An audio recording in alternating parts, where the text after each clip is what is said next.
मनोज जरांगेंच्या आंदोलनाचा आज तिसरा दिवस. आजच्या आंदोलनाला परवानगी. सलग तिसऱ्या दिवशी आंदोलनाला परवानगी. विजयी गुलाल उधळूनच मुंबई सोडणार आंदोलकांची भूमिका.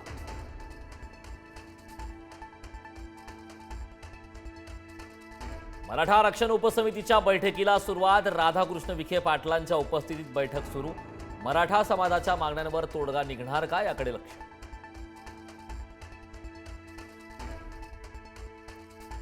छत्रपती शिवाजी महाराज टर्मिनल आणि मुंबई पालिकेसमोरील संपूर्ण रस्ते बंद. काल मराठा आंदोलकांनी रस्ता अडवल्यानंतर आज रस्ते वाहतुकीसाठी बंद. वाहतूक पोलिसांकडून पर्यायी मार्ग सुरू. मराठा आरक्षणासाठीच्या आंदोलनाच्या तिसऱ्या दिवशीही आंदोलकांची मोठी गैरसोय. आंदोलकांनी रस्त्यावरच केली आंघोळ. सरकारकडून कोणतीही सोय नसल्याने आंदोलक आक्रमक.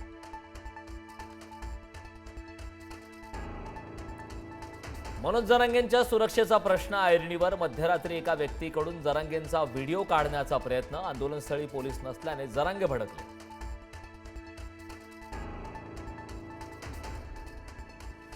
मुंबईतील मराठा आंदोलकांच्या सोयीसाठी गावखेड्यातून प्रयत्न. चटणी भाकरी पाण्याच्या बाटल्या आंदोलनस्थळी रवाना. संभाजीनगर जिल्ह्यातील प्रत्येक गावातून साहित्य रवाना.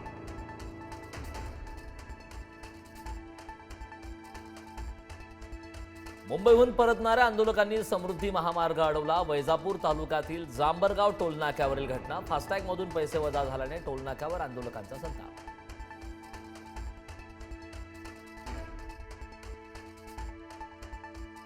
आजचा मध्य आणि हार्बर रेल्वे मार्गावरील मेगा ब्लॉक रद्द. मराठा आंदोलन आणि गणेशोत्सवाच्या पार्श्वभूमीवर रेल्वे प्रशासनाचा निर्णय.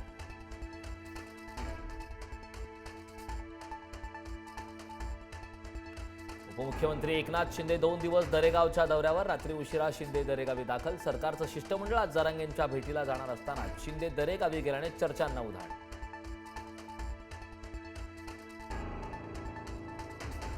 केंद्रीय गृहमंत्री अमित शहांनी घेतला आगामी निवडणुकांचा आढावा. भाजपच्या सर्वाधिक जागा निवडून येतील यासाठी प्रयत्न करा. विधानसभेप्रमाणे कामगिरी असायला हवी. अमित शहांच्या रवींद्र चव्हाण आणि अमित साटम यांना सूचना.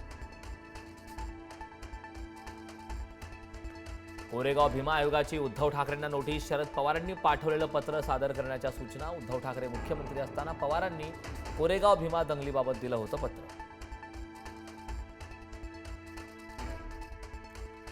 भाजप अध्यक्ष जे.पी. नड्डा मुंबईत लालबागच्या राजाचं घेणार दर्शन. मुंबईतील इतर सार्वजनिक मंडळासह भाजप नेत्यांच्या बाप्पाचंही घेणार दर्शन. यंदाच्या गणेशोत्सवात 45,000 कोटींची उलाढाल. महाराष्ट्राचा वाटा 60%. कॉन्फेडरेशन ऑफ ऑल इंडिया ट्रेडर्सचा अंदाज.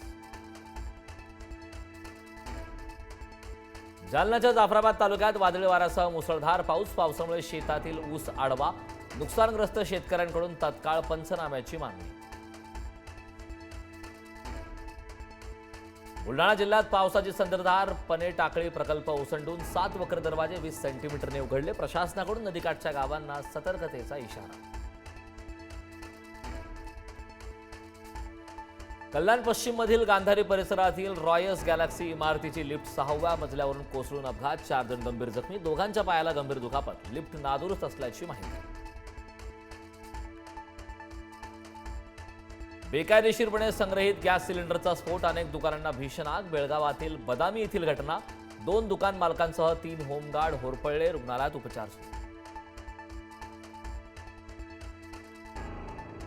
अमेरिकेच्या फेडरल अपील न्यायालयाचा डोनाल्ड ट्रम्प यांना धक्का. ट्रम्प यांना टॅरिफ लावण्याचा अधिकार नाही. न्यायालयाचा ऐतिहासिक निर्णय.